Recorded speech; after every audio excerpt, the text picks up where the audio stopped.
beebelod waaga xabsiga ma ku jira ay la xabsigaas ku jira dhibkaasay leedahay madaxdaada amarkooda maana qaada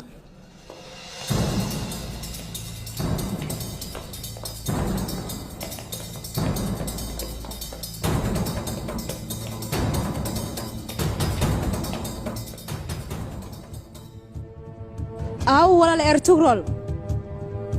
waxaad u sheegtaan marwa siimanna banaanka u taaganta marwa isdaji wax dhal xajab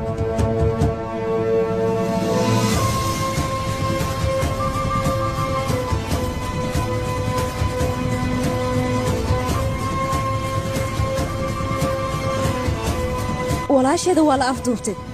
sidoo kale walaalkeena mudanaha ayaa xiray waxaan u baahanahay sababta lagu xiray marwa seejaan idaha muggi la arkaayo waxaa loo qabaa inay buuran yihiin laakiin waxay moogan yihiin buurnaashahaas inay dhogor tahay aniga muhiimaddeeda waa walaalka la xiray sababta loo xirana waan u baahanahay aabbaha daraagoo saa dil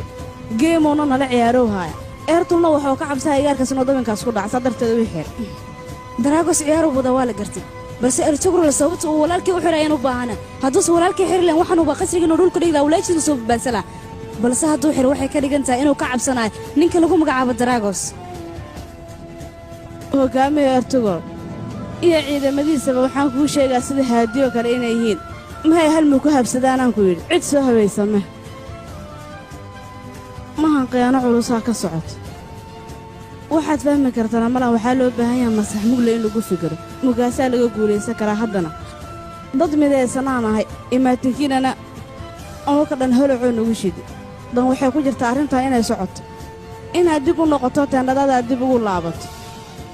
amarka hoggaamiyahaagana ha diidin ee bowgan inuu xabsigaas ku jira danaa ugu jirtay adigu ka leex ciidamadeeda iyo dadkaygu way isugayaan maxay tahay jawaabta aan u sheegaayo hadda marka waxaanaha dad saaxiibbaduna wax kalama qarsadaan samaanayna wax ku wadaagaan anugu saaxiibbada ma xumayn laakiin waxaan kuu sheegaa eebowgaa wuxuu u xidhan yahay waa xal xilligay ahaatana waa la soo dayaha ortugalbayna wuxuu ka talihaa wanaag go'aankiisana sidiisa dhammama qaldamo waa nin raay waana arki doontaa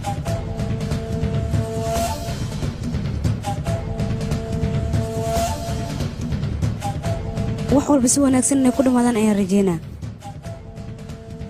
balse hal mid ayaan rabaa inaan adiga ku ogeysiiyo wax kalena maana arrintaas waxay tahay ertugaal inuu mas-uuliyadda gabadhaas badbaadinteeda dusha uu saaranayo haddii uu soo badbaadin waayan waxay ka dhigan tahay emiir bahadiin xaaskiisa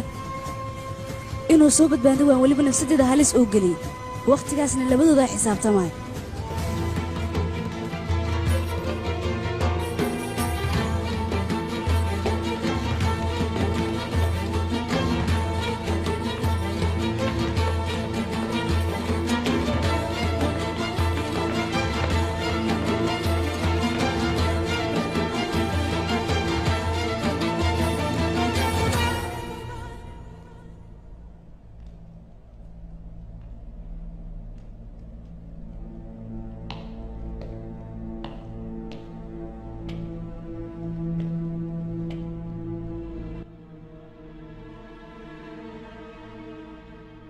baybalod xaalkaagu waa sidee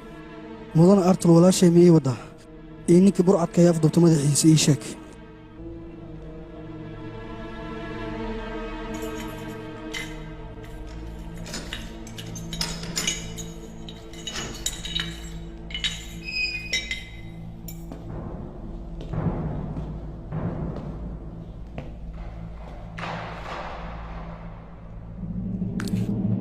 maxaad ii waddaa ii sheekee waxba kuma samayn qasrigiisa ayuu dib ugu noqday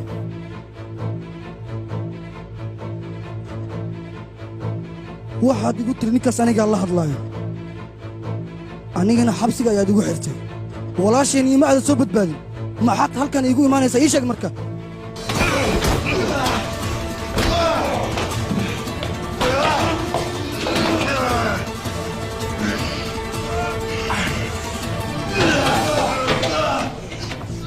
waxaan ku yidhi daabkaas ha qaadin haddii kale weerar ayaa lagugu soo qaadaya madax adeegaaga dartiis ayaa daabka loo dhacay walaashaana maanta baxarkay ku jirto adiga ayaa geliya mana laga yaabo inaan ku sii daayo haddii aan u baahnahay walaashaa inaan soo badbaadiyo adiga inaad ii sii noolaatid maaha waa inaan